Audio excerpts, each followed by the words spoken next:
His MVP. Golf swing, right field. Forget about it. Rangers strike first. Goes after the first one. Drills a high fly ball. Left center field. This game is tied. From Javier. Seager hits a high fly ball. Deep right field. A bomb into first. One swing. Drive. It's tied.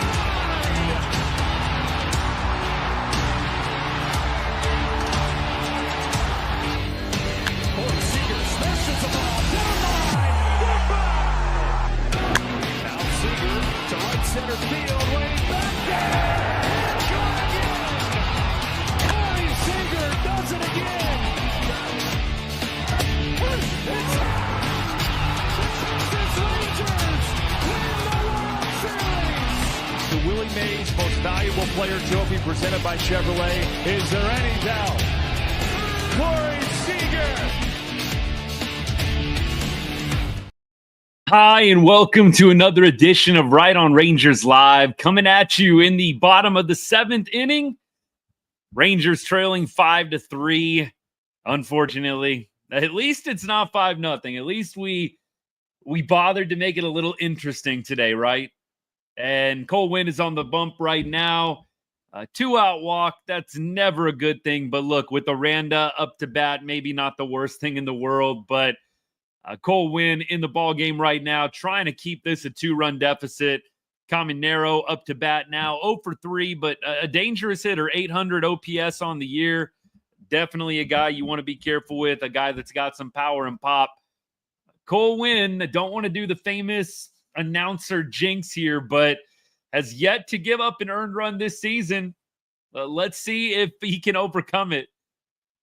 Winn still sporting the stash, man. The stash is like taking over this year, man. Everybody's growing a stash this year. I'm not going there. Not going there. Don't think the wife would approve.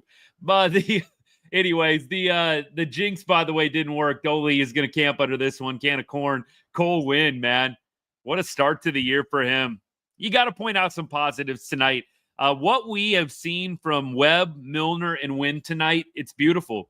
I know that the bullpen in a deficit is never going to get a lot of credit, but what Webb, Winn, and Milner did tonight to keep this game right where it was after a pretty awful start by Kumar Rocker, nothing short of incredible. And Jacob Webb lowers the ERA to 5, not a guy that you really think about as Mr. Reliable at this point, but dude did his job. And Milner, of course, looked great. Was a little surprised to see Milner in a game like this with a deficit. Bruce Bochy just always feels like he never pitches our top guys unless we have the lead. And I would definitely say Milner is a top guy right now. Rogan Edix, what's good, by the way? Thanks for tuning in. Appreciate you, bro. Commercial break right now. But when we come back, I believe it is going to be Josh Young, Evan Carter, Marcus Semien, if anybody gets on Adolis Garcia. Adolis homer incoming. Jordan, I like it. I like it. I really do feel like maybe Milner pitching in this game.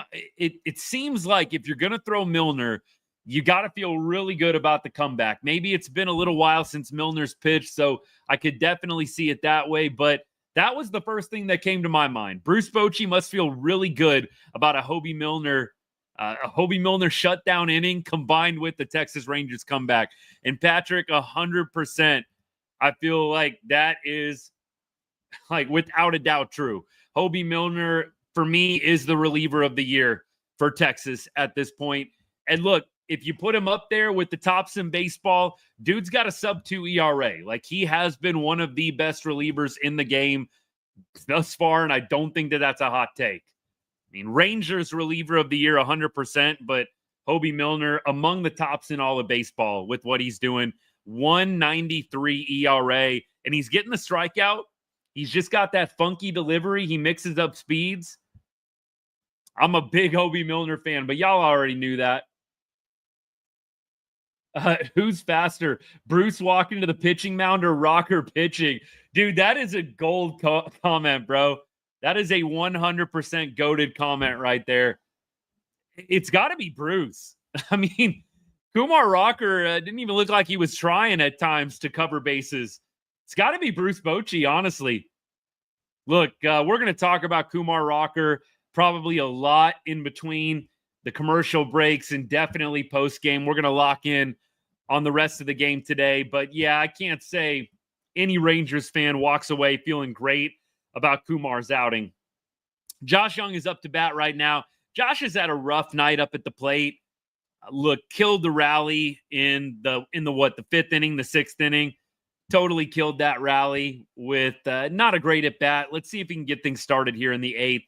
And he does. He's going to take ball 4. Rangers are in business. That's all you need. Give me one base runner. And are we about to see maybe that Dolly blast that a bunch of y'all are predicting? Kaysen, I see you got Dolly blast incoming. Jordan, you've got it. Here we go. That would be epic. How about a Dolly go-ahead blast? I'm here for it. I'm totally here for it. Evan Carter up to bat right now. Carter's going to take a pitch. Probably did nick the bottom of the zone, but look, not the call that the Rays probably want there. 1-0 count. Evan Carter ripped a single in his last at bat. Let's see if he can keep the good vibes going. Evan Carter, I thought he got a hold of that one, man. I really thought that looked good off the bat. And in this stadium, it feels like the ball flies, but Evan Carter just maybe a little off the end of the bat there. Marcus Semien coming up now. If he can avoid the dreaded ground into a double play, Dolly will come up with a chance for that big home run. I definitely hope you're right, Pat. Josh, to me, I don't know if the stats back it up, but it feels like he has been rough in the last couple of weeks. I think I did look up the stats, didn't I? I dropped it in the Discord chat. Josh Young is like a 545 OPS in his last 15 games. It's not super pretty. Not super pretty for Josh Young. 44, I'm 100% with you. Appreciate you hanging out, by the way, brother. Good to see you. 44 Carbine says Josh Young and others need to pick it up. Yup. Couldn't have said it better. Couldn't have said it better. Marcus Semien waving at a pitch that was way outside. Simi has had a good night, 1 for 3. Hope he can draw a walk here or work out a base knock. Going to be tough. 1-2, 1 out. Here's the pitch, and he's going to wave at strike 3, man. Just didn't look comfy in that at bat at all. And here's Adolis Garcia. I hope that y'all spoke it into existence. I would love to see him rip a 2-run bomb here and tie the game. But that sucks, man. You get a leadoff walk and your next 2 guys go down. I mean, Evan Carter, at least he puts the ball in play, but Marcus Semien, not going to hate on Simi too much tonight. He does have a couple strikeouts to his name, but here's Adolis. Appreciate all y'all hanging out. Dolly's going to take ball 1. Garrett, the Discord link, the Discord chat in general, it's for anybody that has a paid subscription or a membership on YouTube, bud. That's kind of the one thing that I don't have totally free of charge out there. So Discord, by the way, if you want to join it, it's definitely awesome, and we've been having a great time with it. You do have to have that $2.99 subscription on YouTube or on TikTok. Literally about the only thing that I have that costs something on the channel. Live's free, comments. I'm pretty much hitting everybody back at this point. So look, that's about the one thing. So Garrett, you want to join? You want to support the channel, support me, what I'm doing here a little bit? Right next to the chat, tap that subscribe button. DM me after the show. We'll get you in. Appreciate all y'all considering it. I'll plug that a little bit later on. Adolis, by the way, right now, 3-1. So if he can get a cookie, I would love to see what y'all have spoken into existence. Yeah, not the pitch that you want to swing at there if you're Adolis. I'm glad he didn't swing at that. It is a strike. Painted pretty well. Not really a pitch you're going to do a whole lot with. That's a good pitch by Uceta there. 3-2 pitch coming up. Runner on first. Rangers got 2 outs. Dolly is going to swing through. Y'all tried. You tried. But Dolly waves at ball 4. Unfortunately, would have been ball 4. Would have brought up Jake Berger, but it was not meant to be. Jake Berger, by the way, that whole entire inning, I mean, that rally inning, the top of the fifth, if Jake Berger does not leg out that ground ball, the 3 runs don't even happen. I mean, Jake Berger, loved the hustle from that guy. I know he hasn't had a great night at the dish tonight. Put the ball in play every time, but if Jake Berger doesn't leg out that ground ball, the entire inning doesn't happen. Jonah Heim's home run doesn't happen. That's what happens. Jake Berger, he doesn't look like the most fleet of foot, but the dude is deceptively quick, and his hustle down the line on that ground ball, big reason why the Rangers are able to get some rally points on the board. We keep going. Stevie, you talking about Adolis? Look, I love Adolis. I'm always going to love Adolis. I know he had a nice hit up the middle today, hit really, really well. You guys know how I feel. I would love to see Alejandro Osuna, Evan Carter, Wyatt Langford be the 3 guys. Adolis can maybe be a platoon guy. I think you still look to trade him. There's no way the Rangers are giving him a long-term contract after 2026. I'm not sure if the Rangers are even going to give Adolis Garcia a contract after this year. Like, I will be very, very surprised if we actually give Adolis Garcia a contract after this season. He would have to do really, really well. I would probably trade him and allow another team to make that decision. Adolis does have 1 year after this left on his rookie contract. I would love to see the Rangers trade him and get some value. Otherwise, I just don't even know if they're going to give, like, you don't have to give Adolis Garcia a contract for next year. You can. It's your right to do so, but I don't know if the Rangers are even going to do it. Appreciate the follow, by the way. Thank you so much, Uriel. Appreciate it, man. Thoughts on Seager's struggles? Luke, I've joked on the show here. I've joked a lot. Seager is probably the one guy you're not going to hear me criticize a lot. So my bias is 100% going to come through there. But look, I'm going to tell you what the stats are out loud. But y'all know how I feel about Corey Seager. He's not going to be a guy you hear me crap on a lot here at Right On Rangers. So full disclosure there. But we don't run away from the stats. The stats are the truth serum. It's the currency here at Right On Rangers, and we're going to read them out to you. It's not going to be enjoyable to do so. It will pain me to read these stats to you. But Corey Seager, last 7 games, 185 batting with a 658 OPS. And that's the best hitter on your club. So Corey, since coming back from the IL, has not been great. Sean Armstrong in the game right now, by the way. Rangers have done well, honestly, to win that Cardinal series with Corey Seager not really hitting. And then you have the offensive outbursts that they did, scoring however many runs, 10 in one game, 8 in another, or what was it, 11? Whatever it was Friday night, y'all. It's been a long day. But look, to not have Seager actually hitting in that series and to win 2 games out of 3 against one of the better teams in baseball, you definitely got to give the club as a whole some props. But if they don't get Corey Seager going, they're not going to win a lot of ball games over a long span. They're just not. You have to have your best hitter hitting if you want to have sustained success. Sean Armstrong, by the way, going to get an awkward swing to get strike 3. I'm not behind, I promise. I know some of y'all probably are feeling like, dude, that happened like 30 seconds ago. I'm just informing if anybody's not watching the game right now. I'll try and get a little bit more synced up here, though. So Armstrong, by the way, 0-1 count right now. Dice up to bat, 0-2 on the night. Pitch number 2 is right down the pipe, center cut, 0-2 quickly. So Sean Armstrong looking to add on to an already impressive bullpen performance from Texas. Look, if Kumar Rocker doesn't totally crap the bed today, this is a game normally where you're feeling like Texas probably wins, scoring 3 runs. And I know that sounds absolutely crazy, but the real ones know. Like, if you score 3 runs on this Texas Rangers team this year, you normally win. And not tonight because of the poor starting pitching performance. So kind of wild, but after 22 games in a row, with a starting pitcher allowing 3 earned runs or less, the Rangers now 2 games in a row not able to claim that same stat. It's how baseball goes sometimes, as the great Ron Washington says. Pat, I'm totally with you, by the way. Massive turnaround needed for Adolis to get another contract, to get another year. I mean, again, the rookie contract, Adolis got another year and a half left on it. But that being said, on the rookie deal, you don't have to renew. If you're the club, you can release a player. You don't have to renew.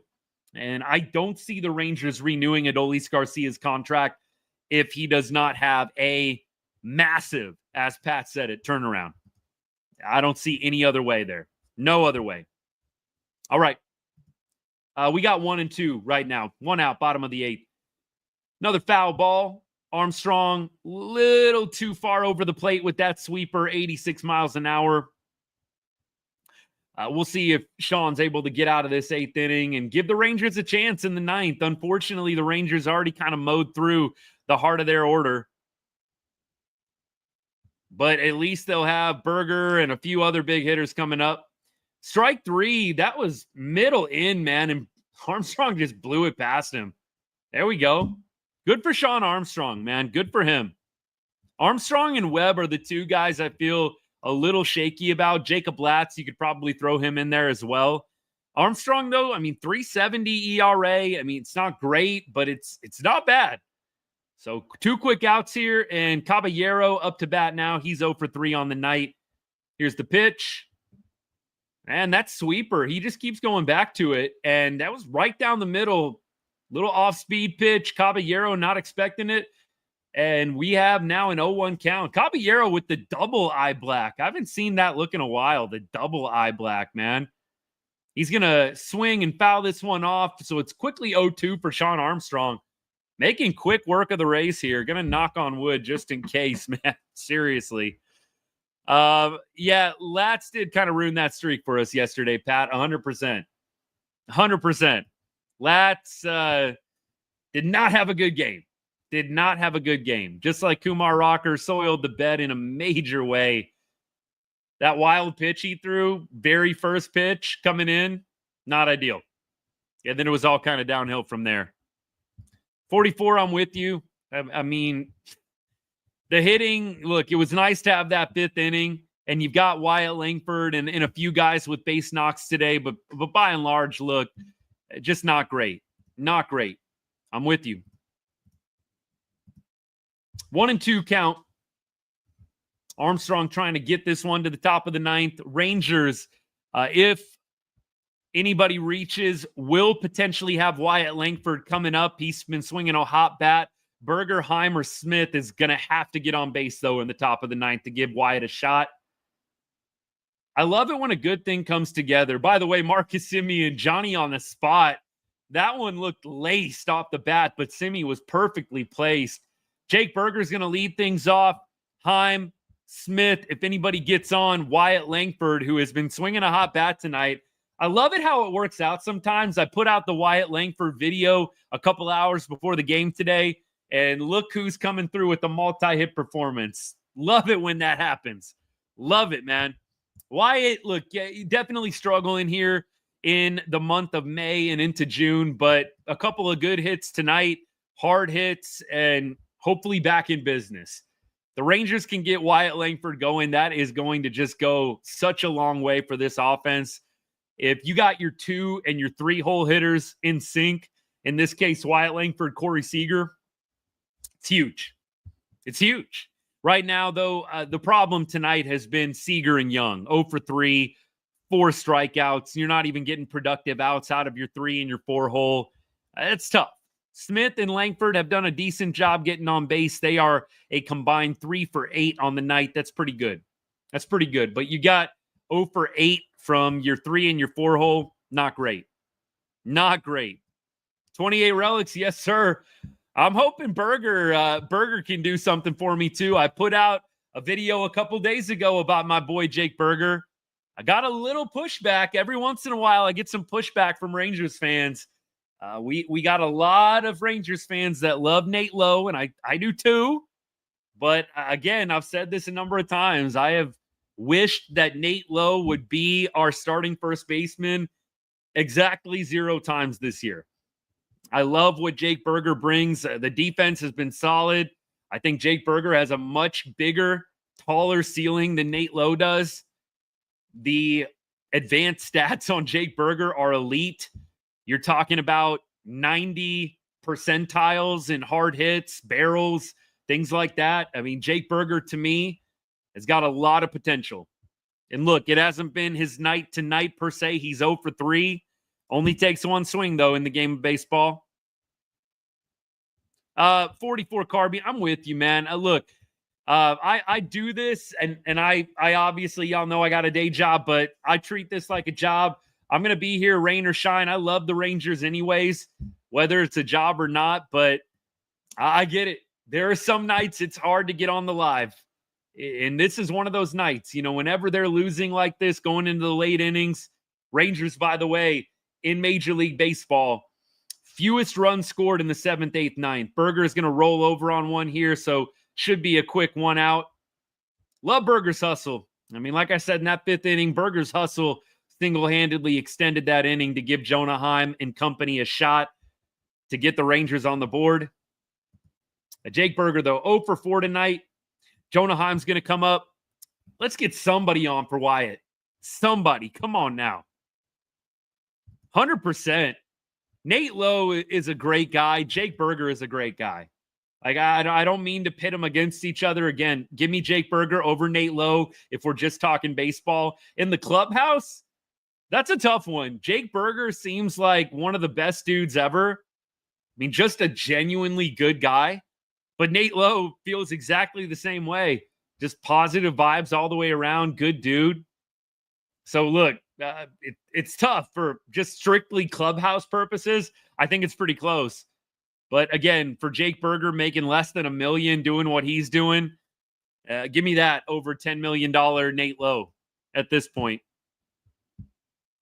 We keep going. Jonah Heim, 1-1 count. Here's the pitch. Nasty hook there from Fairbanks, man. That one, just a 12-6 Uncle Charlie special. And it's 1-2 now on Heim. Fairbanks is one of the most interesting interviews, by the way. Like, seriously. Dude is gold interviews post-game, man. Go look up Pete Fairbanks' interview after the game today if you want to be entertained. Dude is a gem if you're looking for a soundbite. When will the Bats wake up? I've been believing we're a playoff team, but this far in, I'm starting to lose hope. Yeah, you know what? I don't know when the Bats are going to wake up. The Bats right now, in my opinion, they're taking way too many pitches, and they're fouling off or missing pitches that are mistakes. Right? There's pitches right down the middle that the Rangers are fouling off or taking, and that's just never going to work out well. So I think that's the biggest problem right now with the offense, in my view. You're not taking advantage of the pitches that are mistakes, and you're also taking too many good pitches for strikes. Heim's going to roll over on one, and we are down to our final out. Josh Smith, man. Can we get a guy on? Come on. Can we get a guy on? Let's go. Rolling over here in the 9th. I get Fairbanks isn't a walk in the park, but come on, man. Big D, what's good, man? Thanks for hanging out. Lane, I thought it was going to be Heim time. I really did. I really did. Come on, Josh Smith. Get on, baby. Uncle Charlie, another nice 12-6 from Fairbanks. It's quickly 0-1 on Josh Smith. Fairbanks, by the way, on the year, 1.90 ERA. This dude's been tough. He's been tough. Pitch number 2 incoming. Josh waving at junk there, man. 97-mile-an-hour cheddar. Probably about, I don't know, a foot above the strike zone, maybe a little less. And the fans are on their feet here at George Steinbrenner Field. Rangers down to their last strike. Fairbanks delivers. Ball 1. 98-mile-an-hour outside, little high as well. Man, if we can just get a guy on, I would love to see Fairbanks versus Langford. Would love to see it. Just make it interesting, man. That's all we can ask for. Just make it interesting here. Here's the pitch. Smith fouls it off. Good little battle here. Come on, give me a line drive. Give me some green grass. Get a walk. Something. Hit him. I don't know. Get Langford up, though. Langford's been swinging a hot bat tonight. I would love to see him up. Just give us a chance. We've had it a couple times, right? Seager had an opportunity. He didn't come through tonight. Johnny, what's good, man? Thanks for hanging out. Go Rangers. Josh Smith, he got out of the way, man. He ducked that. I think he could have stood right where he was at and wore that one, man. Don't y'all think? You got to wear that one, Josh Smith. Man, I know I'm being picky. You got to wear that one.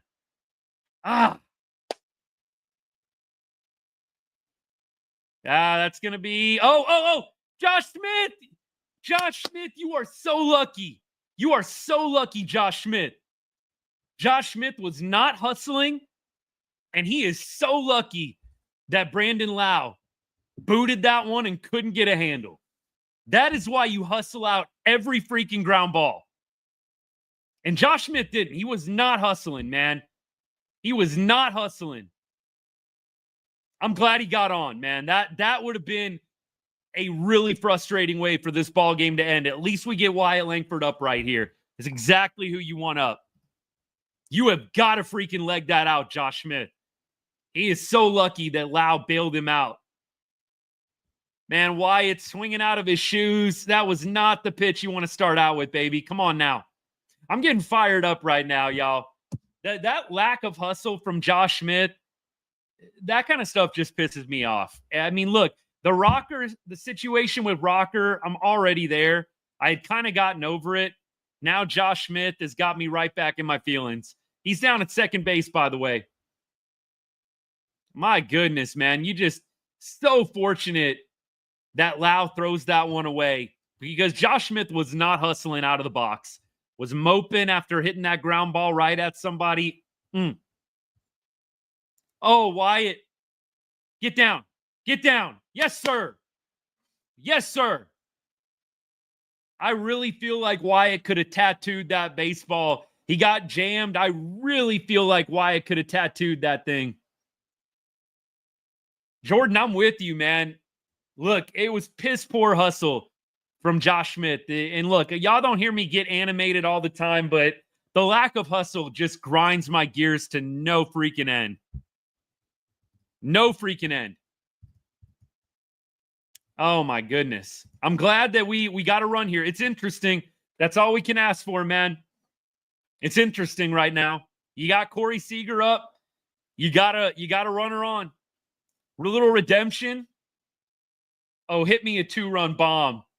And let me go up 6-5 here. Come on, baby. Come on, Corey. They're talking it over right now. Hey, the one thing you can say about this Rangers club, and I know that we're down on the bats, and look, they scored 4 tonight. That normally is a winner. If not for the Kumar Rocker terrible outing, this probably is a winner. Kumar doesn't belong up at the big leagues right now. He's got a number of things he needs to work on. We're going to break it all down after the game's over. But right now, we got Corey Seager up to bat. Wyatt Langford on first base. Seager right at the second baseman, and that is going to do it, unfortunately, man. It was a hard hit. It was a hard hit. I don't know what it was off the bat. 98 off the bat. He squared it up. It's just right at somebody. Look, it's all you could ask for. We had a shot with our best hitter up, and it didn't work out. Rangers lose this one 5-4. Kumar Rocker is going to take the L. And I believe that Boz is going to take the win. Yep, Boz gets the win. Fairbanks, his 11th save of the year. Montgomery, Rodriguez pick up. Uceda as well, all pick up holds. And that's all she wrote. That is all she wrote. Jose, I don't want to see Kumar Rocker anywhere near the closer role, man. Look, I know that maybe his stuff right now seems like it would play well in the bullpen. I don't want to see Kumar Rocker anywhere near the closing role. Yeah, 28 relics. Perfect. Perfect. Yeah, not a feel-good loss because really you honestly feel like the Rangers should have won this game. And honestly, if not for Kumar Rocker totally taking a dump in the third inning, the Rangers probably win this game. The offense, I think tonight you get 4 runs on 8 hits. It's not a great performance, but it's not a bad one. Like 4 runs on 8 hits. Again, the Rangers, when they score 4, they usually win. They usually win. But tonight you had really an inning in the third inning that was hard to overcome. You go down 5-0. It's not going to work out great 9 times out of 10. Like, I'd love to see the stats on that, but I just don't think you are going to win a lot of ball games giving up a 5-0 lead. But Kumar Rocker, we got to start there. There's going to be some positive things that we can pick out of this one, and we definitely will. But Kumar Rocker had a great first couple of innings. I know he gives up the bomb pretty early on, but look, great first couple of innings. Struck out the side in the second. Came back in the third, and like I said, just totally soiled the bed. So first of all, you're not covering the bag, not hustling. Mental mistake number 1. Then you forget that there's a runner coming around third. I mean, just the total meltdown there, the mental meltdown by Kumar Rocker in the third. It is what you look back on as what ended up costing the Rangers this win. Rangers probably win this game if Kumar Rocker just hustles over to first. Jake Berger makes a nice little play moving to his right. Look, the Rangers have really been pretty solid with PFPs all year long.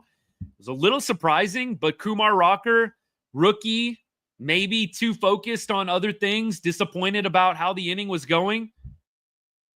Man, it's not good. Just not good. Hey, 44, we'll see you later, man. Pat, thank you. We all needed this update. The Astros at least lost today. So that makes this night not quite as bad. Astros have been killing it of late, unfortunately. It pains me to have to say that out loud, but that is what makes the losing even worse. You look at the scoreboard and you see Houston's won. Like, my goodness. My goodness. At least they lost. But Kumar Rocker, right now, Kumar feels like Jack Leiter 2024. I mean, I think there's no better way that I can describe it. Kumar feels exactly like 2024 Jack Leiter.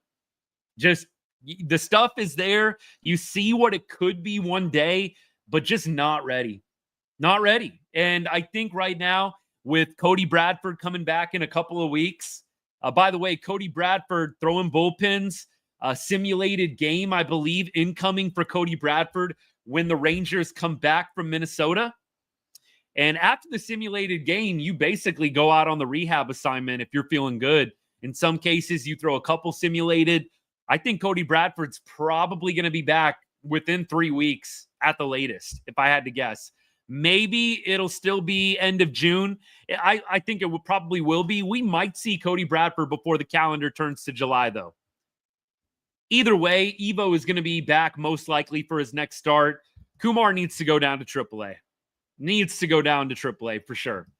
And I really, really feel like they need to continue to develop him as a starter. All of y'all that are wanting to see Kumar in the closer role, look, I don't know about you. When I'm thinking about a closer, yes, I'm looking at stuff. I'm looking at swing and miss potential. Kumar Rocker's got it. I'm also looking for a guy that is 100, a complete 100 on the mental side of the game if you're going to be my closer.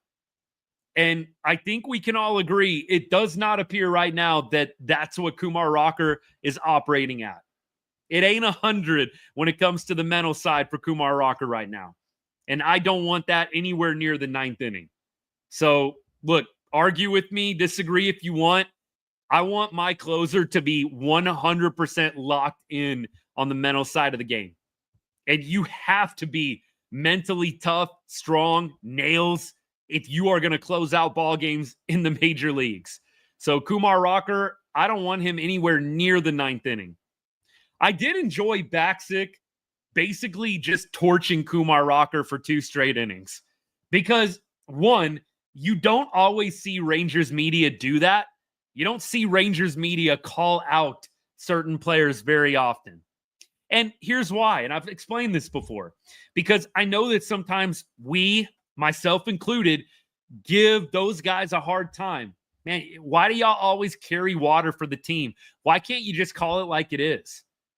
And the truth is, Baxic, Raymond, some of those guys got to go on the team flights to the next city. And if you're bashing a guy and then you got to hop on a plane ride with them and spend a bunch of time traveling with them, it's not the easiest thing to do. Now, some of the beat writers, they take their own flights. I don't think they really have a great excuse. I really don't. I think you have to ask the tough questions sometimes, but I get some of the guys on Ranger Sports Network not wanting to rip the players a new one.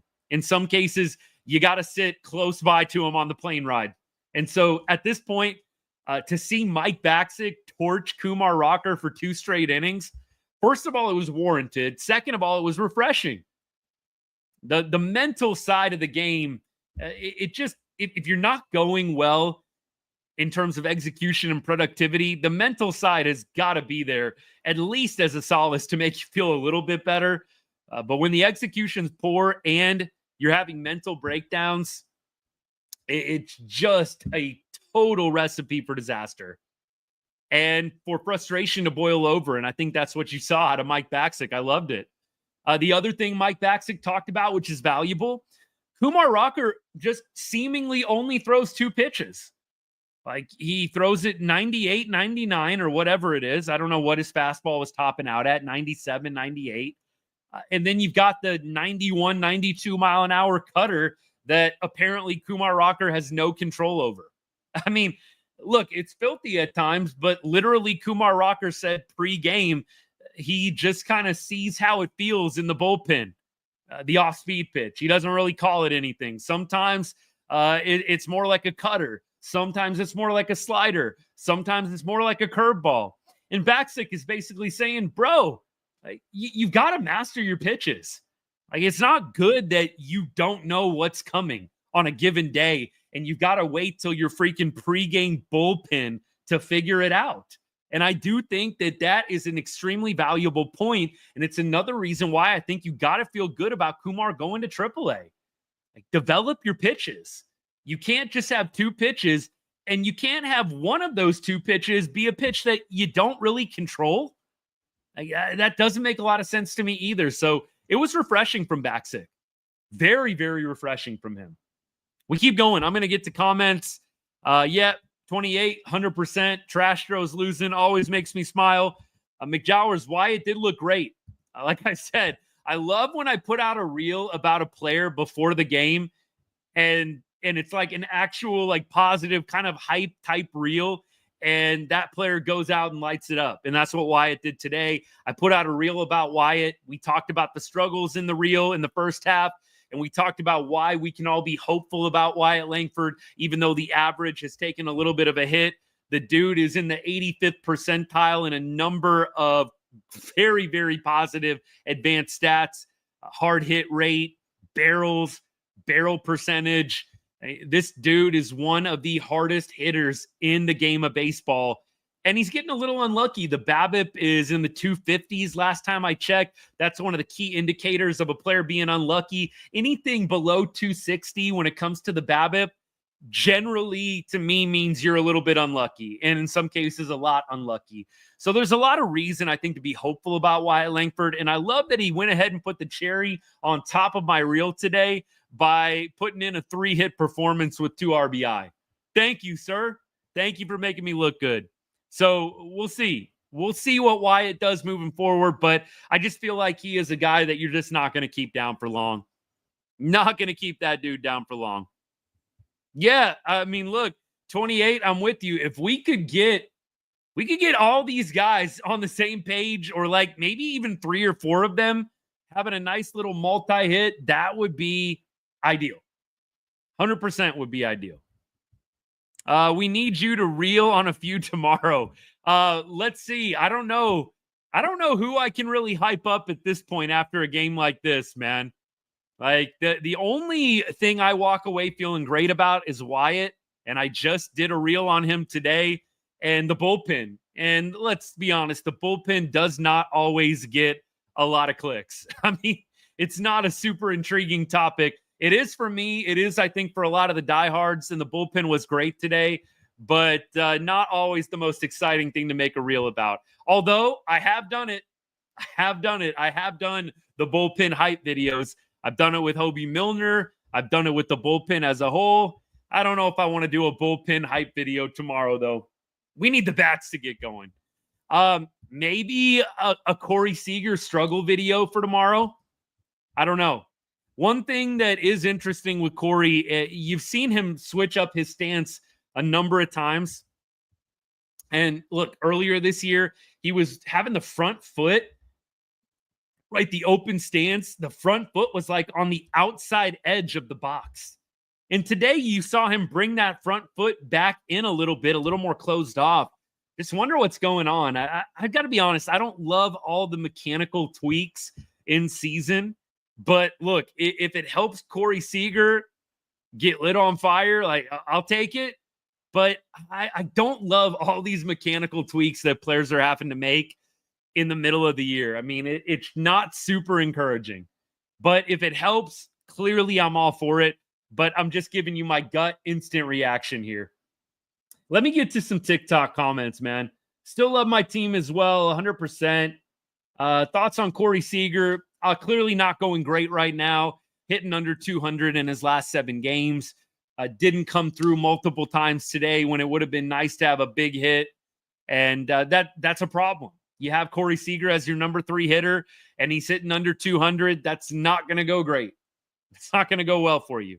So we need Corey to get going. I'm not worried. I think my worry meter is probably at a 2, max of 3 for Corey. He's just too good of a hitter, has too good of a history and pedigree to get held down for too long, but clearly working through some things. Like you're seeing him tweak a number of different components of the swing. I don't know. I think that Corey's going to figure it out in due time. I hope it's sooner rather than later. We sure could use him, but I'm not worried long term. Yeah, hard Chuck. I'm not going to go there. Like, Corey is definitely one of those guys that can go through a cold streak, but that's baseball, man. That's baseball. The track record with Corey, though, is usually he goes through a cold streak and follows it up with an extended heater. And I think he was heating up pretty well, honestly, until he got injured again.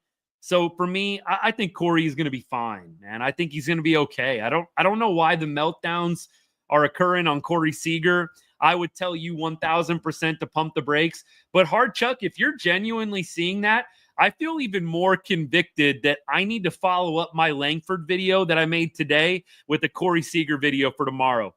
If my boy is getting slandered, I got to come to his defense. So you might have just convinced me to do the Corey Seager reel for tomorrow's game. I mean, I do not know why you would be singling out Corey Seager at this point. I mean, the dude has been, I don't know what the stats say, but he's definitely a top 3 hitter for us this year, probably top 2. So Corey definitely didn't come through tonight. Corey had probably 2 big moments where he could have made a really big difference in the ball game, and it didn't work out. He struck out in one of them.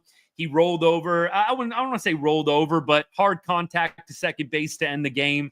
Sure would have been nice to get a big knock from our cornerstone franchise shortstop. Wasn't meant to be. It's how baseball goes, but that's too bad. Yeah, look, the bats, they are what they are. I think we've been saying that, right? There's not a lot you can do with the bats right now. There's not a lot you can do. You're not going to make any crazy trade until later in the month or in July. You don't really have anybody crazy to bring up from AAA. So the bats are what they are, man. You got to hope that somebody catches fire. And when I say somebody, I mean maybe 2 or 3 people. And you have to hope that a couple of guys that are regressing figure it out. I don't think Corey Seager's in that group by any means. Marcus Semien is coming around a little bit of late. Evan Carter just got back. I do think that there are some positive signs of life, but I definitely think at this point, you don't have a plan B. You're not really bringing up anybody from Round Rock that's going to be an impact bat. I like Dustin Harris. I don't think he's going to come up and kill it.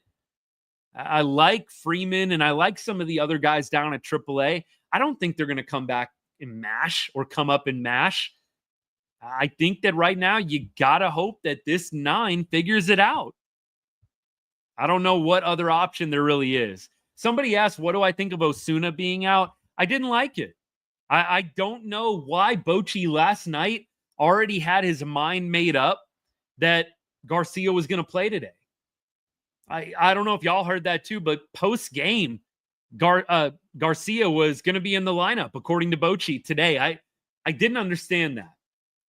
I don't know what the reasoning or mindset was. I feel like it was a calculated plan. I don't think Bochy saw the base knock last night and was like, yeah, he's playing. And maybe. I think they kind of had it mapped out that he was going to come back today. Honestly, I would have loved to have seen Osuna play again.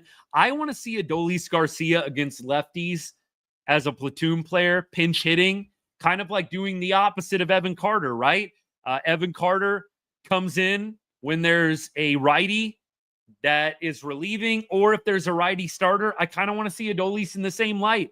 I want to see Adolis against a lefty starter. I want to see Adolis against a lefty bullpen arm, if there is one. That's where I want to see Adolis at this point in the lineup. I don't want to really see him against righties. So for me, I would have loved Osuna to start today. Look, Adolis gets a hit. It's great. I do think that one ball that dropped in front of Adolis today, Osuna probably makes the play. And that's saying a lot about Osuna because Adolis does have a good glove out there. But I don't know if y'all remember the play I'm talking about, but I would almost be willing to bet like maybe 4 figures. Osuna probably makes that play that Adolis did not make. The ball bounced about maybe 3.5, 4 feet in front of him. I feel like Osuna lays out and probably makes that play there. Just me. We keep going. Corey did go back to the old stance. McJowers, you're right about that. Although somebody, one of the guys in the Discord was telling me it wasn't quite the old stance. It's like a little bit of a variation. Look, tomato. It feels like he definitely returned more to a typical Corey Seager stance tonight versus what he had been doing for a prolonged period, which was front foot open, almost on the edge, on the outside edge of the lefty batter's box. So we'll see if the new stance pays off for him or not. Keep going. Malley and Adolis to Boston for Duran. If they'll do it, I would probably do that deal. I mean, I don't think Duran is going to solve all of our problems, but if they would give us Duran for Malley and Adolis, I would probably take that deal. Malley is a half-season rental. Adolis, a 1.5 years of control. Let's see, though, what Jarren Duran has left on the contract, right? That is going to be, I think, a big determining factor here. So Jarren Duran right now, unrestricted free agent in 2029. I think they're probably going to want some kind of prospect, Ethan. Like if you want to get Duran and you've got 3 more years of club control, I think you're probably going to have to give up a prospect. I think Malley, Adolis, and a prospect might get you Duran. But I don't think that they're going to give Duran up for a half-season rental and a guy that's struggling. I think you're going to have to throw in a pretty good prospect as well. I mean, you could maybe, McJowers, I think you're onto something. You could potentially throw in like a Rosario, and maybe that would do it. But with Jarren Duran being under club control until 2029, basically 3 more seasons, 3.5 years of Jarren Duran, you're going to have to give up a pretty high-level prospect, at least a top 10 guy. And yeah, maybe you throw in some MLB-ready players too, and they'd be interested. Jarren Duran is not going to fix this Texas Rangers offense, but that would go a long way. I'm not so sure the Rangers add an outfielder. I read a pretty interesting article from Evan Grant. It was a very short article, but it was on Sebastian Walcott, who is now the number 6 player, the number 6 prospect, according to Baseball America, in the game. Number 6. I think he was in the middle of the pack in the top 100 last year. Meteoric rise. That's Evan Grant's phrase, and I'm going to definitely give credit on that one. But look, number 6, according to Baseball America, he's number 8, according to MLB.com, top 100. So Evan Grant made an interesting point, which is with Corey Seager at shortstop for probably at least 2 or 3 more years, do you move Sebastian Walcott, who's a very athletic player, to the outfield? And could you potentially see Sebastian Walcott take over an outfield spot next year if the Rangers do, in fact, either trade or not offer another contract to Adolis Garcia? To me, I've always kind of had the stance, if you got Walcott getting ranked this highly playing shortstop, you might not want to move him out of that position, but they might not have a choice if Walcott keeps hitting like he's been hitting. And so I thought to myself, I wonder if the fact that Evan is floating this, if it's a real thing that has some credibility. I think it probably does. And then it also got my wheels turning on, if they're going to move Walcott to the outfield next year and potentially either deal or drop Adolis Garcia, do they even go out and acquire an outfielder in the trade deadline, unless it's like a half-season rental? I don't know. I don't know.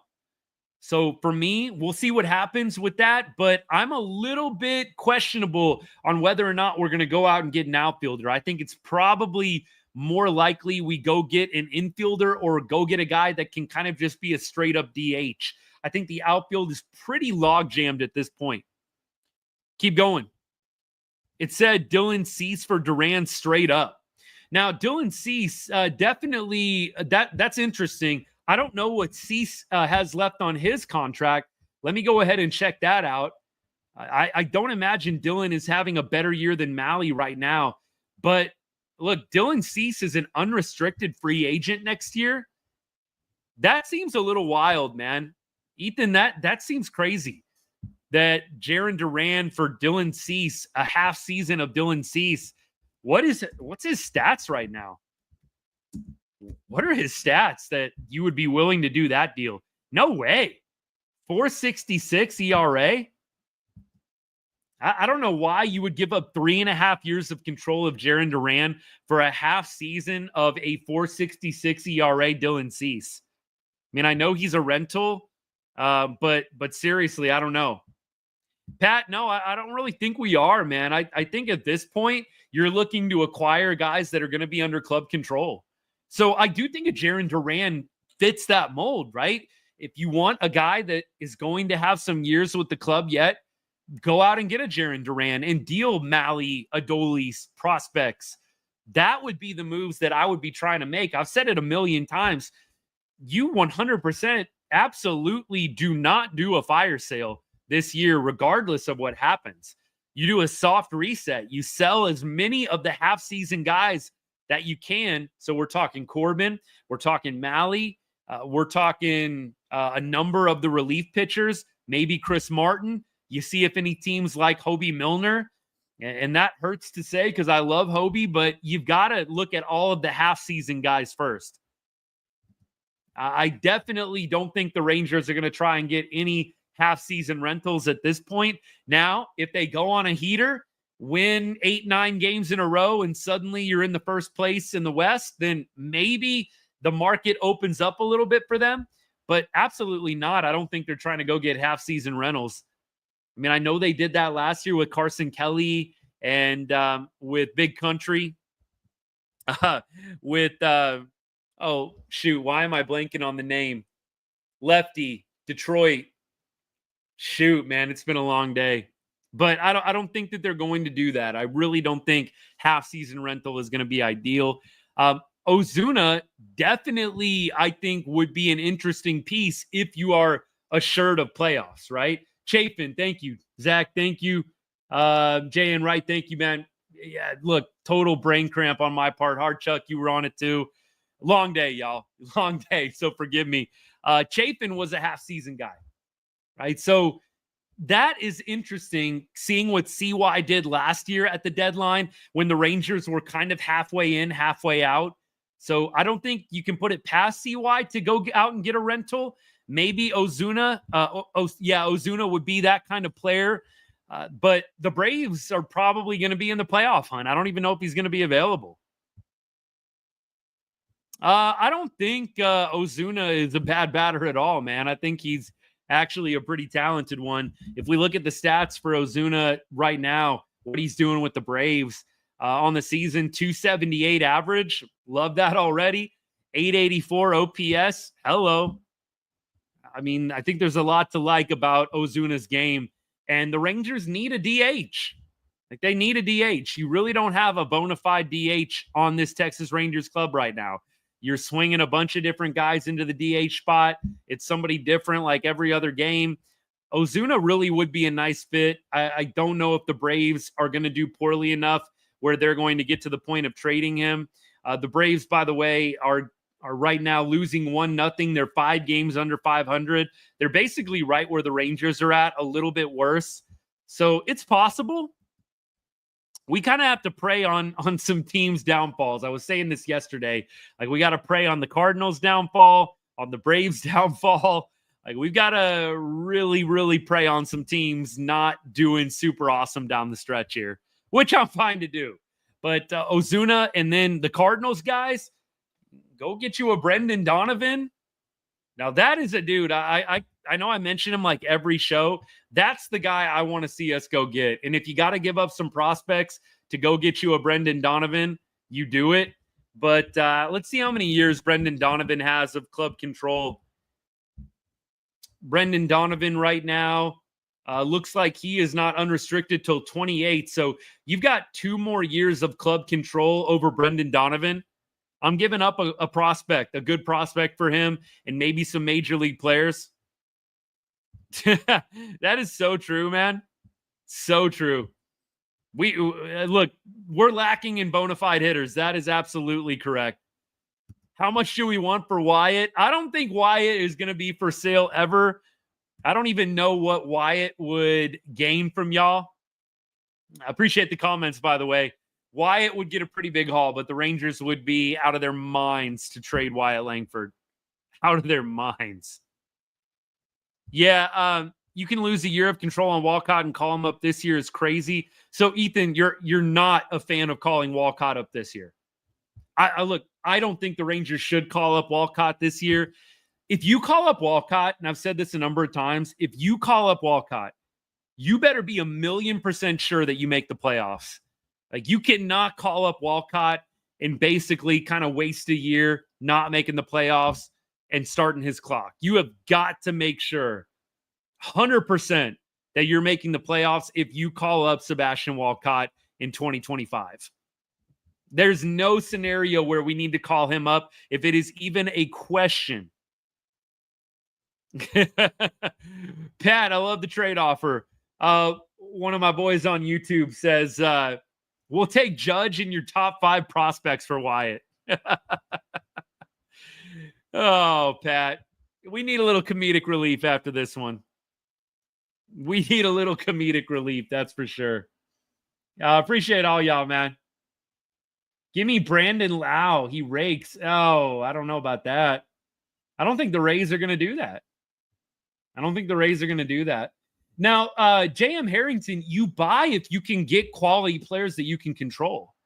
Like, if you can go get Brendan Donovan and you got him for a couple of years, he's controllable. He lines up well with Evo and DeGrom and their contracts. 100% you go do it.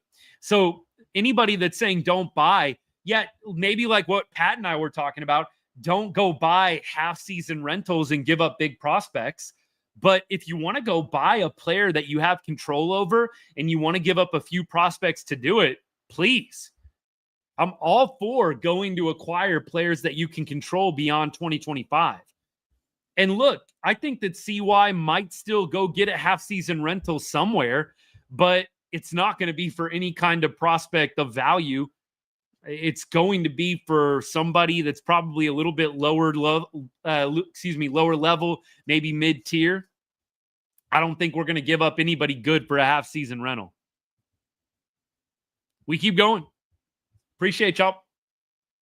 Seager at DH, trade Garcia, Evan and Berger, call up Bosque to shortstop, Walcott outfield. I got to be honest. I am almost totally out on Justin Foscue. I think just the bad taste of his last time up with the club, it's just hard for me to get over it. I'm not even going to lie to you. So I don't want to see Foscue anywhere near this club right now. I don't have anything personally against Justin Foscue, but after watching him go 0 for 38 or 39, whatever it was last year, I don't want Justin Foscue anywhere near this major league club. Maybe next year, maybe you can deal Justin Foscue. That's what I'd probably do. At this point, I would probably see if you could trade Foscue. He really doesn't have a position. There's nowhere that Foscue is going to beat somebody out on this club. I mean, you're going to have Walcott play shortstop over Foscue. If you're going to move Corey Seager to DH, Foscue's not going to play over Josh Young. He's not going to play over Jake Berger. I don't know. This is a good debate. And let's see what some of y'all think. Are we ready to move on from Evan Carter?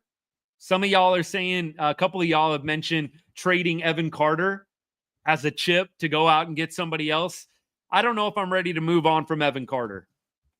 I like Evan Carter a lot. First of all, I think he's a great guy. That doesn't mean that you don't trade him just because he's a good dude. But I think Evan Carter, you haven't really seen him play a full season. I'd like to see if he can have a prolonged stretch of health here and potentially get back on track. I think trading Evan Carter right now, you're trading him with a pretty low value. So if you really don't like Evan Carter, I don't know if this is the best time to trade him. You're not trading him at a point where he has a lot of value. After the 23 World Series, it was probably at a tight, right? At this point, I don't think you're really in a great spot to trade Evan Carter. The value is too low. You got to at least let him get back in the stride a little bit. Maybe he doesn't have like a breakout elite season, but at least show other teams that he can stay healthy and that he can be a solid contributor. I don't know if he's going to get back to 2023 form, but that's where I'm at. McJowers, you're in on Evan Carter. I would tend to be more on this side. If I'm being real, I would 100% be more on the side of buy Evan Carter baseball cards. Dude is going to be a good player, whatever he ends up doing in his career. I really do think that. Evan Carter is 22 years old. He's 22. And if you're going to champion Jack Leiter and his path and his development, and you know how we were just patient with him and it all worked out, you got to do the same thing with Evan Carter. Jack Leiter needed 4 years to get to this level. Evan Carter has been in the organization since 18. He's been in the organization for 4 years.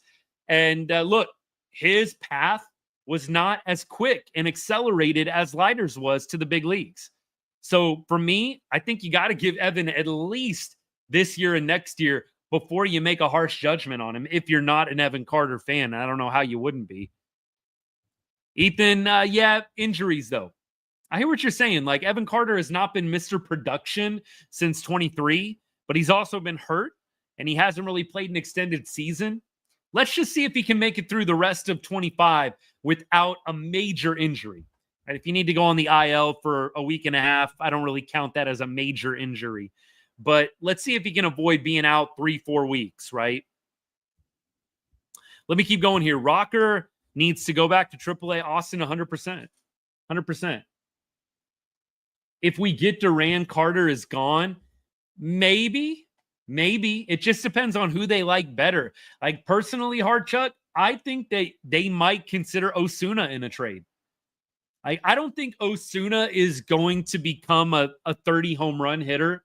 I think Osuna profiles as a guy that's probably going to play really elite defense, hit 280 and maybe 20 bombs a year, maybe 25 on the high side. I don't know if Osuna is untouchable. I really don't. So for me, it's either going to be one of those two if we do get Duran. I personally kind of doubt that we go out and get an outfielder, but maybe. It just feels like a logjam there. Feels like a total logjam at outfield at this point. And so I'm not sure that that's going to happen unless you go out and you deal one of them, like we're talking about. At this point, I would probably rather see what we have in Evan Carter and Alejandro Osuna before I want to go out and get Duran. That's just me where I'm at. Yes, Pat. Parker, what's good, by the way? Yeah, a big Chan-Ho Park fan. Somebody asked on YouTube who my favorite baseball player is. Pat says it's clearly Chan-Ho Park. Yeah. Chan-Ho, man. What could have been with Chan-Ho Park when we signed him back in the early 2000s and signed A-Rod. Man, that one never got off the ground, did it? I remember Chan-Ho Park's first start just being so pumped, and I think he got lit up pretty good. And it was just like, oh boy. It's a big contract we just gave to this dude. But no, Josh Hamilton, favorite Ranger of all time. And we're not debating like best Ranger of all time, although I think Hambone would probably be up there. I don't know if we could consider Hambone the best Ranger of all time. Definitely, I think just in a vacuum in terms of talent, I do tend to think he probably is the most talented Ranger of all time, Josh Hamilton. Best Ranger of all time, like stats, accomplishments, I don't know if you can put him up there or not, but I think he is the most talented Texas Ranger of all time. I don't really know who you'd put ahead of him in terms of pure talent at his peak. Josh Hamilton, I think, is that guy. Now, current Ranger, Corey Seager. Seager definitely favorite Ranger right now. Keep going. John Gray, I haven't heard much on John Gray. I haven't heard much on him. But look, seriously, the Rangers, they do have some guys coming back. John Gray's going to be one of them. Cody Bradford probably going to be back in a few weeks. Sporzy, I think, is going to be back in early July. The quote on Spores, by the way, was he's basically like starting spring training. Like that's where he's at right now. So he's in basically like mid-February mode. So that tells me he's going to be back like in July sometime. That's what I would think. Alex Rodriguez. It's so tough with A-Rod though, because clearly from the perspective of stats, you definitely look at A-Rod's years and they're pretty incredible. Now, it would be fun, Josh Hamilton's best year versus A-Rod's best year. Just compare them. But with A-Rod, you've got the roids, right? You got the roids, and I don't know if Josh Hamilton, maybe some of y'all want to accuse him. I really don't think that Josh Hamilton was roiding. He was doing a lot of other things. We'll leave it at that, but I don't know if roids was one of them. So with A-Rod, I kind of have to throw in a little grain of salt, a little rebuttal. A-Rod on roids, clearly some of his years in the early 2000s were huge for Texas. I still think just pure talent, no PEDs, peak performance, I think Hambone over A-Rod. I really do. Ethan, PEDs, man. I mean, I don't think Hamilton was on PEDs. Now, what would Hamilton have done? No alcohol, no drugs on PEDs. I think he probably would have surpassed some of the things that A-Rod did. Dude was that good. I don't know. I love A-Rod. I really do. Despite everything, I grew up idolizing A-Rod in the early 2000s. But I do think the steroid use, the PEDs during his time in Texas, to me, kind of put him a little bit out of that conversation of most talented Ranger. You just don't know. You don't know. Would he have done those same numbers, Ethan, without PEDs? I would tend to say no. But look, we can agree to disagree. A-Rod is probably my number 2. I think he was still very, very talented. I just don't know if his peak was because of the roids or because he actually was that good. I would tend to say roids. Keep going. Named all my pets A-Rod. Hamilton could have been, I think, the greatest player of all time had he not gone down a very dark path with drugs and alcohol and addiction. And he's obviously chronicled that. And super, super tough thing to fight. Don't want to take it lightly by any means, but it is crazy to think about how good he could have been if he would have just stayed on the straight and narrow. Like Hamilton's 4-homer game, and I'm glad you brought that up, Ben. Glad you brought that up. Like that game will always stick out to me as one of the best games a hitter has ever had all time. Old stadium or new stadium? Old stadium, Jamie. Hambone and Griffey, I agree, Connor. Two of the sweetest swings of all time. Old stadium, though, for me. So much nostalgia. Like the old stadium, I know you were sweating your what off like every single game there in the summer, but it was kind of all a part of the lived experience. And look, old ballpark, I got a lot of memories there with my boys and just hanging out, doing, dollar hot dog on Wednesdays and all that good stuff, man. 4th of July. I lived there on the 4th of July, man. We used to do that all the time, pretty much every summer religiously. So old stadium to me, better than the new one. I mean, it's nice to be indoors, but seriously, the old stadium will always be my favorite. Keep going. Noxie at the old stadium. Nick, I'm glad that Rangers Nation, and by the way, if y'all don't follow Rangers Nation, what are you doing?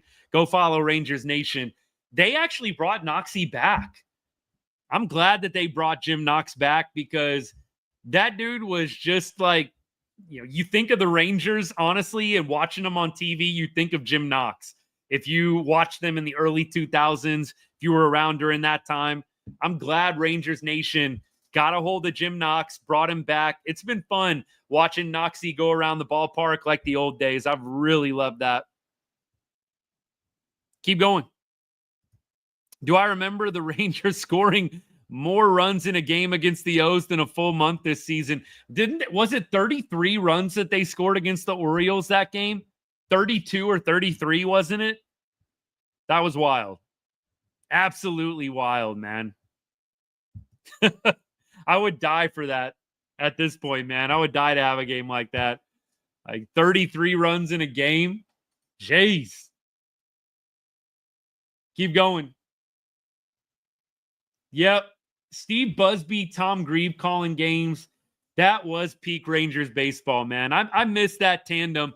I hear a lot of those voices come out in some of the old highlights. Ballpark Way is another account I follow. I don't know if they're on TikTok, but I know they're on Instagram. Ballpark Way.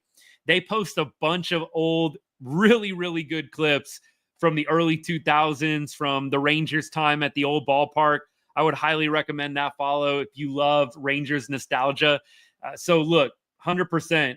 You hear those old voices, Busby, Grieve, Josh Lewin. I love Josh Lewin as well. Maybe the new guys are right on par, but I think it's just sentimental. It's the nostalgia. I don't know. That's just me. Oh, Ethan, I didn't even see your comment, man, but we're on the same page there. Exact same page there, bud. Nolan Ryan is always going to be Mr. Texas Ranger, but look, I think from an offensive standpoint, definitely some of the guys we already mentioned 100%. All right, we keep going. Let's see. Oh, y'all are going at it about Foscue. I don't want to see Foscue get anywhere near Globe Life Field or anywhere the Texas Rangers are playing. And I know that sounds rude, guys, but look, the 0 for 38 or 39, whatever it was, I'm just not there on Foscue. I'm not. I think Foscue should be trade bait. See if another team will take him. That's where I'm at with him right now. Let me go ahead and let's go through the game for tomorrow. And then I'm going to close up shop here. We've been going an hour and 15. So we're going to close up shop in a second. But let's check out the game for tomorrow. First, let's do AL West Roundup. Houston lost. Thank goodness. I figured the Pirates were going to sweep them, or the Pirates were going to get swept. The Pirates actually win 3-0 today. So they lost 3-0 yesterday with Skeens on the mound, and they win 3-0 with Burrows on the mound today. Go figure. So beyond that, Angels lose 11-9. The A's are losing 1-0. The Mariners are tied 1-1 in the 6th. Would have been a good day for the Rangers to win a ball game. Unfortunately, it did not work out that way. Hey, Bandit, absolutely. Pull up Foscue stats in AAA versus majors. Okay, I'm on it. Look, Justin Foscue to me, and you guys know the ones who have been around for a while. I didn't invent this phrase, by the way, so I don't even know who I can give credit to, but I'll just say I didn't invent this phrase. But Foscue just strikes me as quintessential quadruple A player. Dude can do really, really good things down at AAA. You bring him up to the major leagues, and it just doesn't go great. And so that's where I'm at with Justin Foscue. In the major leagues, he has an 0.48 batting average. He's 2 for 42 in his major league career. That is not very inspiring. Now, you go to the minor league career, and the numbers definitely get a little bit better. This year, he's hitting 273 with an 840 OPS. Sounds good. But again, just strikes me as the type of player that is going to do well in AAA. We've had a lot of those. Like, we've had a lot of dudes that rake in AAA, and they cannot hit worth a lick in the majors. And that is what Justin Foscue screams to me. A guy who is going to rake in AAA, but not going to be able to completely figure it out in the majors. We'll see. Maybe we're wrong on Foscue. I know there's some people on my side. Maybe there's some people that really want to see Justin come back up again. I think you're asking for trouble bringing up a dude that has 2 major league hits and 45 plate appearances. Just not good, y'all. Not good. Not a guy I want up at the club. Yeah, 44 career plate appearances and 2 hits. Oh, boy. No, Jake, I don't think we pushed that Walcott button. Ethan Harris is interesting. Harris is not hitting great down at AAA right now, though. And I just feel like they're not a Harris fan. I don't know if the major league coaches see why. I don't know if they're a big time Dustin Harris fan. Didn't feel like they ever really gave him a fair shake. I felt like he had 4 or 5 games in a row starting, and then they kind of said, "Yeah, we're good. That's enough." They just do weird things to me with lefties. The lefty prospects for Texas, it's very weird. It's like a default setting that they have to platoon them. And I don't want to get off on this rant because I've ranted about it the past 3 nights. But it does feel like default setting for top lefty prospects in the Rangers organization is platoon, platoon, platoon. They don't even think about it. It's frustrating. And I don't feel like they really gave Dustin Harris a fair shot. That being said, he's not going down and killing it at AAA, so I don't think he's doing himself a whole lot of favors. Keep going. Y'all are going at it. I kind of love it. It's good. Hey, I pretty much get it left and right. Look, some Rangers fans definitely have differing opinions on some of this stuff, 100%. I definitely know that the offense and who to bring up and how to fix it, it's polarizing. Really is. Rhys Hoskins, huh? That doesn't get me excited. Ethan, one of my guys on YouTube says Rangers are linked to Rhys Hoskins. I can't say I'm super excited about that.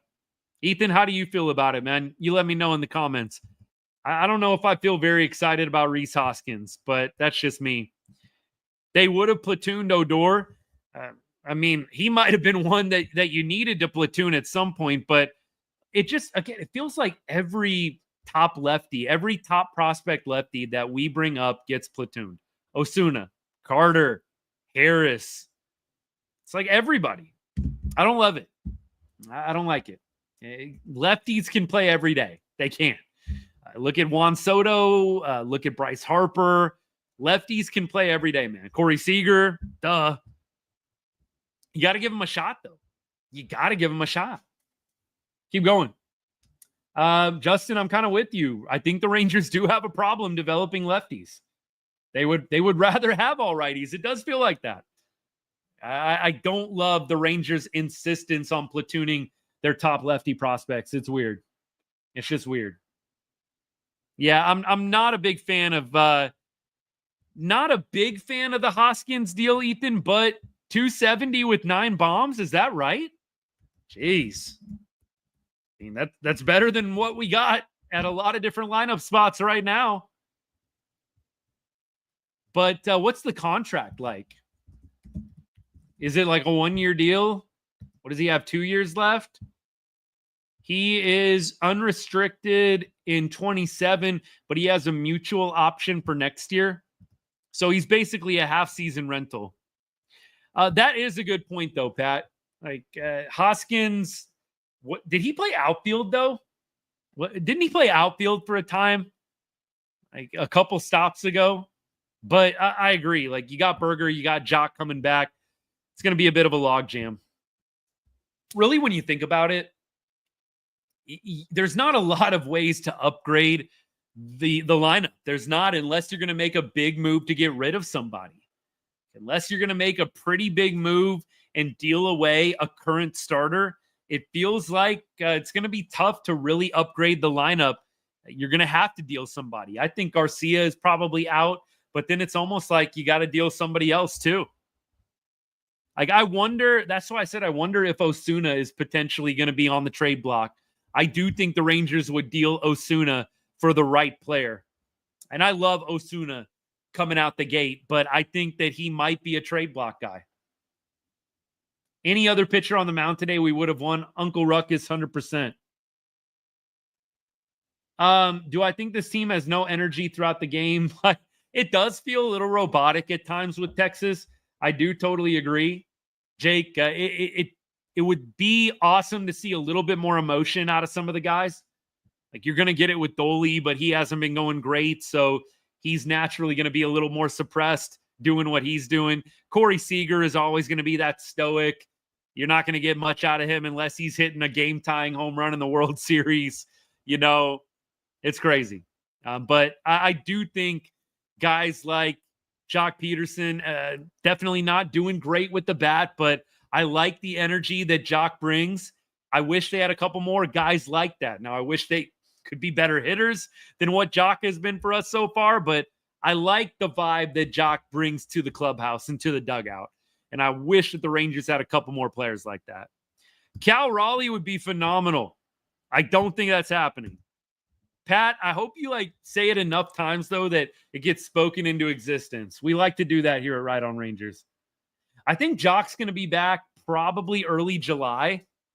Like, I don't know what they said for a timetable, but a broken finger or whatever it is, broken hand, usually that's like a 6 to 8 week thing.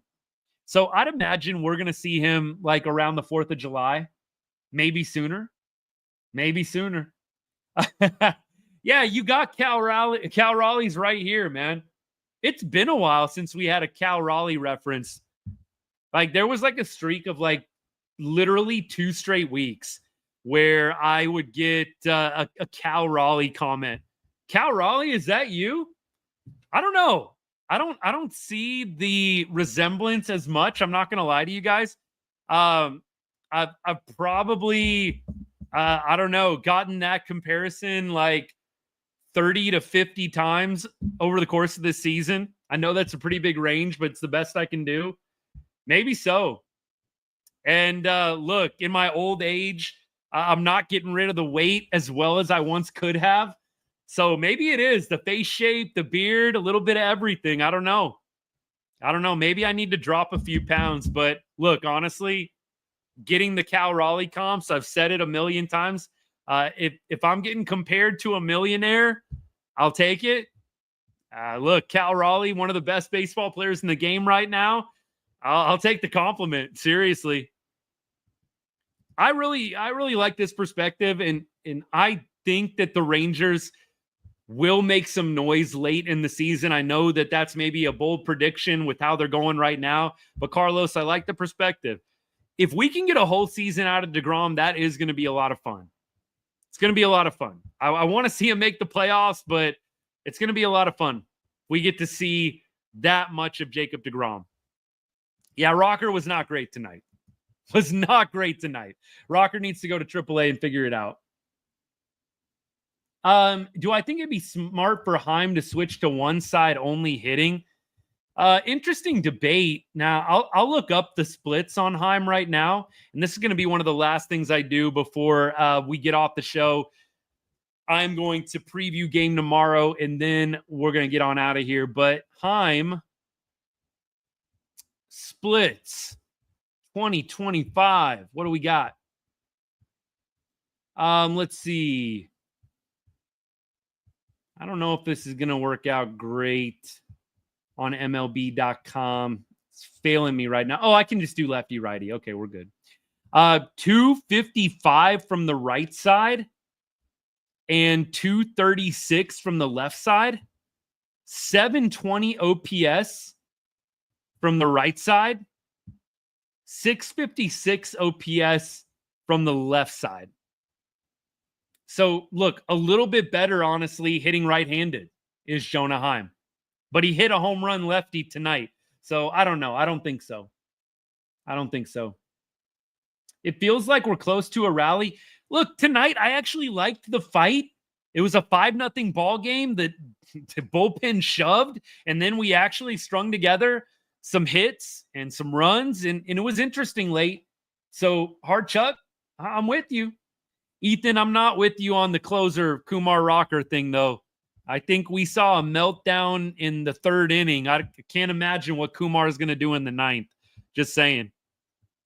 Lots of talk of Jarren Duran trades. I mean, I think it's interesting, but the Rangers have so many outfielders, I'm just not sure. But I know a lot of people are looking at Jarren Duran. I just think the Rangers have so many outfielders. I don't know if it makes a ton of sense, but I like Jarren Duran. I don't think Evo is going to get traded. I think he has a no-trade clause anyways, and I don't know that he wants out of Texas. Same thing for Jacob deGrom. Texas Carnage, originally, yes. I grew up in the Dallas-Fort Worth area, Arlington to be specific, but live in Las Vegas now, and I've been out here for about 15 years. Get back to Arlington every once in a while. It's I wouldn't even say every year, maybe every 2-3 years. I'll make it back to Arlington, go watch a game, hang out with the buddies. But beyond that, yeah, Vegas, love it out here. Miss Texas, miss my friends out in Texas, but it's a great place out here in Nevada. I've really enjoyed it. Never thought I'd stay here this long, but here I am 15 years later. Chris Young should be fired. Jeez. I don't know if I'm at the fire Chris Young stage yet. Let's see how this season plays out. That's what I'll say. Real quick, before we do the preview for tomorrow, I want to say a special thank you to all of my paid subscribers on TikTok and my paid members on YouTube. Pat, thank you for hanging out, man. Thank you for all the comments today. Really appreciate you. Look, I started this up probably about 3 weeks ago, and I'm of the opinion just being a follower of the show, the likes, the comments, everything, that's good enough. But I did want to give a way for people to support. If you've ever thought to yourself, man, I love what this guy's doing, and I wish that I could give back a little bit, consider a $2.99 subscription on TikTok or on YouTube. It goes to support me, the content that I make. My goal is one day that this maybe could be more of a full-time gig for me. Right now, I do this on the side. It's kind of my night job, if you will. But one day I would love to make it more of a full-time thing. And so if you are wanting to support me in a very small way, I would greatly appreciate you considering hitting that subscribe button right next to the chat. If you are on YouTube, I'm going to post the link for you in the chat.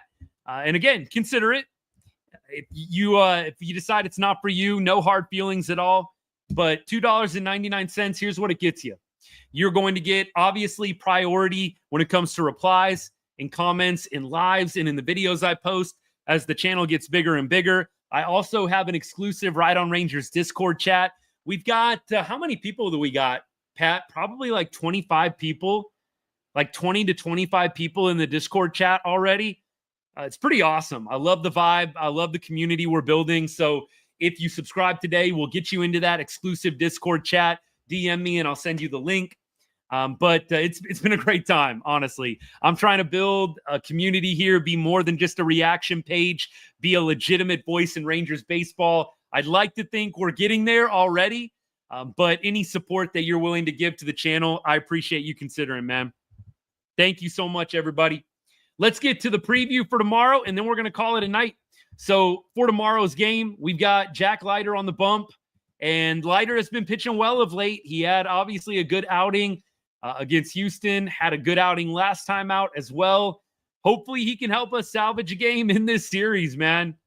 That would be ideal going to Washington, D.C. You kind of feel like if the Rangers can win tomorrow, not that the Nationals are going to be a pushover, but there's an opportunity, I think, for the Rangers to get back to 500 for this week. Maybe even, I don't know if I want to go there and jinx it, but maybe to even go 4-2 this week. I think tomorrow's still a pretty big game. The Rays have never faced Jack Leiter, although Thaiss, the catcher, is 0-for-1 with a walk. Then going over to the Rangers side, Pepio is the Rays starter, 3.21 ERA on the year, having a pretty good season. Berger is 3-for-7 against Pepio. Carter 0-for-2. Garcia 0-for-3. Heim 0-for-2. Josh Young 2-for-3 with a grand slam or a 3-run homer. Hello. 1-for-3 Langford. 1-for-2 Corey Seager. 0-for-2 Marcus Semien. So you got some guys with some decent numbers. Josh Young, Jake Berger, Corey Seager. Definitely have had some past success. It's still a little bit of a small sample size, but hopefully Leiter can come out with a strong game. Always feels like if he can get past the first or second inning, it's going to be a good game for him. But pitched well against St. Louis, against Chicago, against Houston. So going for kind of a fourth start in a row here of success, you would love to see it, man. Absolutely would love to see it. We keep going. How is it being a Rangers fan? It's great. Rocker wasn't seen post-game? Jeez. DFW Sports Guy, what's up, man? Hope you're still hanging out. Appreciate the compliment. Had fun watching you on the live today, man. Go follow DFW Sports Guy. All y'all on TikTok right now. Really enjoy the content. You do a much wider range than I do, but love your content, man. Good stuff. You're doing good things. Thank you for the support. Means a lot. What else we got? Did I miss anything? CY doing amazing, and the owners not wanting to spend more. Ram94, appreciate all the comments tonight, by the way, man. Thank you so much. Ram94 says, CY is a little hamstrung by the ownership, and I do agree. I think Chris Young would definitely be a little bit more easily evaluated if he was able to spend a little bit more money. Now, maybe the rebuttal is the Rangers have a top 10 spending payroll right now in Major League Baseball, and you would be correct. But I do think at this point, if you would be able to go out and get one more bat, it absolutely would make a big difference. And I think that CY can only work with what the ownership's given him. And right now, it is what it is. I think that Adolis probably is going to be non-tendered for sure. All right, Texas Carnage. No worries, buddy. Aren't people the silliest, man? And that's putting it nice. I try to be nice here on the show. Somebody said maybe it was a joke. I don't know. Somebody was like, you can't cover Rangers baseball because you live in Las Vegas. Okay. All right. You do you, bro. You do you. Gotta laugh in life sometimes, man. The Rangers offense, I've gone through all the emotions. You gotta laugh, man. Oh, my goodness. All right, DFW Sports Guy. We'll see you later. I hope they go after Tucker, Ethan. 100%. Hope they do. All right, y'all. I'm going to take off. Appreciate you guys hanging out. Thank you so much. We'll be back tomorrow, hopefully talking about a Rangers win. That's the plan. Hopefully Jack Leiter can help us salvage a game. Maybe the Bats can score another 4 runs tomorrow. Jack Leiter can throw a quality start, and we get out of Tampa Bay with a win, heading to play Nate Lowe in the fighting Washington Nationals. That's the plan. We're sticking to it. Love y'all. Appreciate you guys tuning in. Thank you for hanging out. And as I always say to end every show, God bless and go Rangers.